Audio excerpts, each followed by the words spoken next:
Короче, мы вот в Москве, здесь телки, мисс Вселенная. Привет, девочки.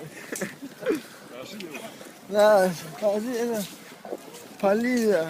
Вот, короче, нормальные телки. Самые лучшие телки Вселенной.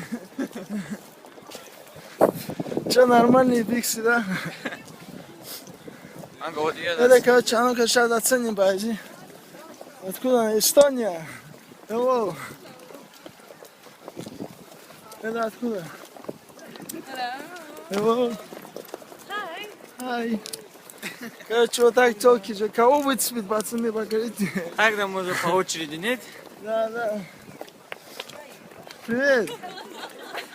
Русский не знаешь? Как дела? Да. Короче, вот мисс Украина со мной идет. Че еще кого поснимать? Hello, мисс Франция. Не, бонжур.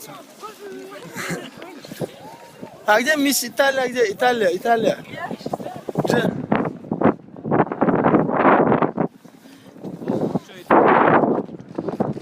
А я, короче, мисс Дагестан, да?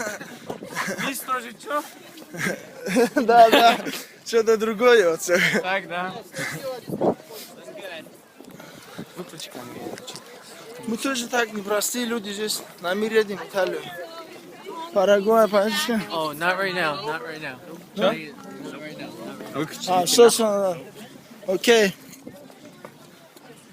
Блин, зачем их снимать? Вот, короче, эти телки здесь. Одну из них заберем. Одну